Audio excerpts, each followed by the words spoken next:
our Tea Talk. Tea Talk time.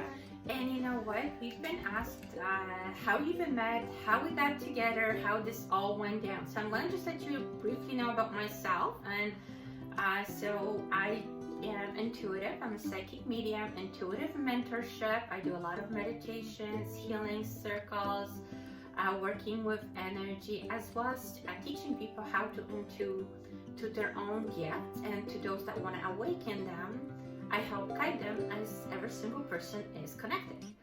On Facebook, you know how we kind of go and swivel, we check it out. I saw a post from Angela, and then following the intuition, the guidance, I was like, all right, let's see if that lovely lady wants to do a live with me. So I sent her an email. I don't even know what I said to you. It was on Facebook, and it was like, hi there, I saw your page, and I think that we could work together. Would you like to do a live with me? And I was like, first things, I checked her page, and I was just like, who is this person? Like, I don't even, she's the first person who ever asked me, and I was like, she has 30,000 followers. Why does she want to be friends with me? Why does she want to collab with me? Because this was probably like late June, early July, and I had just come out of the spiritual broom closet in March 18th to be exact. And you know, I've always done a lot of the same things as Dorota, just didn't accept it, didn't do it professionally, and yeah, so due to COVID, we all have to make things work, make ends meet, and I was like at home bored, went from 60 hours a week to no hours a week, and I was like, I'm just gonna put this tarot card spread out here just for fun and see what happens, and the rest is history. Yeah, so as for myself, I trust my guides a lot, so when they tell me reach out to that person, don't reach out to that one, do this, do that, you know, it's in a way like you of a knowing. It's like a knowing, and because I guide a lot of people, and one thing is, you always keep growing. And it doesn't matter how big you might think you are, there's always so much more to learn. Yes. And I'm not saying that I'm big, it's just in general. Yeah. And each of us has something to offer. I've learned a lot of stuff from Angela. And I've learned a lot from Miss Dorota. And it's crazy because, you know, I feel like on one of our first drives, I always bring the story up because it kills me, but she's like, can we just talk for a second? I was like, yeah. Can you stop saying that you're not a medium? And I'm like, but I'm not a medium. And she's like, you are. And I was like, no, I don't see dead people. And she's like, do you fucking think I see dead people? And I was like, you don't? And she's like, what? You think I fucking sit down and have tea with them? And I was like, I don't know, it sounds silly when you say it like that. But she's like, those ideas that pop into your head, they're not your ideas. They're spirit coming to you and giving you messages. And I was like, mind blown. I was like, shut the front door. Literally, shut the front door. Your face was we were driving priceless. to the Crystal Cave, and I was like, stunned. I was shocked. It rocked my entire world. However, with that said, being a medium also, you do see spirit. You just don't see it the way some people can see it as you and I. Yeah. And I can see it that way as well. However, I don't always feel comfortable seeing it that way when I'm out and about. It's kind of scary. Oh, dude. You know what they used to do to me? My grandfather. I went to the bathroom, and you know how you don't turn the lights on because you want to go in and out? I come out, and he's like, I screamed like a fucking little girl. I was not expecting him there. Sorry if there's children watching this. The swearing. Yeah. So the big thing with all that is to know, sometimes you see them as that. The other times you might see them as orbs flying everywhere, or you can see them with your third eye, which is, it's not located up here as people think. You know, they think it's on top. It's actually right between your eyebrows. And if you're following us, you probably will notice that mine and Angela sometimes opens, and you'll feel like a little indentation that we have, like right in here, from time to time. And that is when we connect. So you see it with your third eye. So you basically can feel it. You can feel the color. You can feel the age, you can feel who it is. It's just, it's like seeing without seeing, I would say. It's like picturing something in your mind's eye with your eyes closed.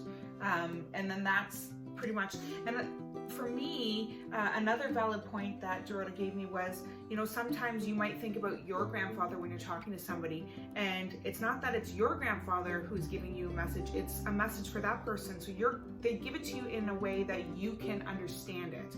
So I now know if I'm seeing my grandfather, but I'm talking to Dorota, that it's really a message from her grandfather to her, especially if it's something out of character that my grandfather wouldn't have done. Yeah, So, because the spirit works in many ways. There's not one right way to Yes. work Yeah. with spirit. And I know there's a lot of books, so there's a lot of examples out there of how it can be done. It does not mean necessarily it will be for you.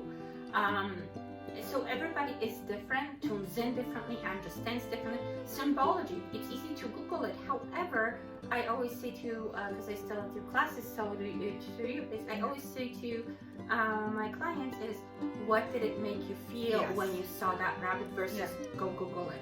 Because that first emotion is usually the right one. That's all what you needed to know, despite a whole list of things that it might represent. 100%. So, and That's like how when I teach tarot, I don't teach traditional tarot. Like, you'll get the messages in the book, but I actually teach in a way that you're looking at the card. And what does that card mean to you? When you look at that card, what are you thinking? What are you noticing? What are you paying attention to? What feelings does it give you? What emotions? And where do you feel it in your body? And that's the message that's going to go through. yeah, because that's not actually working with her, that's actually working with all of the forms, which is Yes. spirit, it's energy, it's vibration, it's tarot card, it's all, because you teach tarot, I teach oracle. Yeah. Hey, high five, we teach different card sets. So my oracle card is coming up in February, keep an eye on it. Angela has crystals. I love crystals. I buy whatever I feel like Yes. resonates with me. Yes. If you ask me about them, I'm like, oh no, just it's pretty, it's Well, you're shiny, going it with your works. intuition, which I Yeah. always tell people. I can tell you, amethyst is good for anxiety, but you might not actually need amethyst right now. So me telling you to go out and buy an amethyst wouldn't be doing you any favors. So I always tell people to go in, look around, whatever catches your eye, whatever intuitively you feel You drawn can't to put it that down. day, that's what you need to go home with. Don't look at what it is. Spend a couple days with it, see how you feel, and then if you want to look at it, go ahead and look at it and be like, oh, you know what? I was having some premenstrual cramps, and you know what? When I did start carrying it, it did lessen. Perfect, Well, right? It's I'm going to give you guys an example. Hematite is a protection light, right? That's the hematite. hematite, yeah. It's a protection light. Yep. See, I don't resonate with it at You all. might like black tourmaline instead. Oh, I love Yeah, it. yeah. I don't, like, my friend gave it to me and I was angry. Yeah. I wanted to freak fuck out on people. I was just boiling. Well, it can be magnetic, right? Hematite Yeah. can be magnetic, so everything is sticking to you. So sometimes it can work in the opposite effect, right? So these And are that's what different it things. does for me. But if you read just what it tells you, then you would carry it around even though it was making you feel terrible. Exactly, when you shouldn't. Yeah. When you shouldn't. So I just said to her, listen, I know it's not because of you, because it's all plants, because I had it before, Yeah. and it's the one that literally gives me heebie-jeebies. Or you could I- try Apache Tear too. Oh. Yeah. So what I did, yeah, exactly, when I was going through a lot of anxiety and a bad breakup, and I got Apache Tear, A And black I- onyx too. black- There's and I just so played many with it. things. Like I just played with it. Yes. And then my favorite right now is Shanghai. It's black tourmaline and black jade. Black jade is hard to get. I had a friend of mine that does different necklaces make it for me because I was going through a lot of troubles with few people in my life that were in my life, and that helped me. You think, what the heck she's talking about? It helped me tremendous Shungite is actually really good for so many things. for so many things, but it's good for if you're in front of a computer all the time, if you have your cell phone. A lot of times I'll have it in my pockets, especially if I'm at work and I have my phone in my smock. I always have a piece of Shungite in between my phone and me because it blocks the EMF that can come out of that stuff. So there's just so much. There's just One thing incredible things. that I've learned, however, is for anybody that's going with an anxiety, I don't know if it's going to work for you. It worked for me wonderfully. Is when a lady said to me, just if you don't feel like buying any crystals or anything of such, just go down the lake or whatever and just pick up one stone. Just Yeah, pick up the like a stone that river you, stone, whether yeah. you are, or river, river Yeah, stone yeah. that you feel drawn. And she says, and just every time when you're feeling the attack that you have, or worries that you have, or you're feeling down, just pick it up and play with it while you are releasing it. And that's another thing too, because going to the lake or going to a river, going to, you know, you're grounding. It's the magnetic energy that's coming off of the lake and the sand and the waves. It's actually cleansing you too, so it's actually going to help remove your anxiety as well. It's really interesting because I'm really good in forests, by the rivers, by the creeks, by the streams. You take me, I guess this is the thing with Hamilton, when you take me to the lake, I want to get out of there as soon as I get there. And it could be because I might be oversensitive to all the stuff that was dumped in there by everybody else that goes to release it. I don't know. For me, the flow. I'm all about the flow. That's why I love Niagara Falls. It's like, well, if I got stressed out, I'll drive those 2 hours to the falls, sit there for an hour, and drive back 2 hours. So that was 5 hours out of my day just to decompress, and it worked wonderfully. But everybody has to try. You go, and that's why we have these little talks happening, right? So this is Tea Talk with Dorota and Angela. So please stay tuned if you like this. Give us a like, subscribe, and stay tuned for our next talk. There's more to come because we got lots to chat. See you soon. Ciao.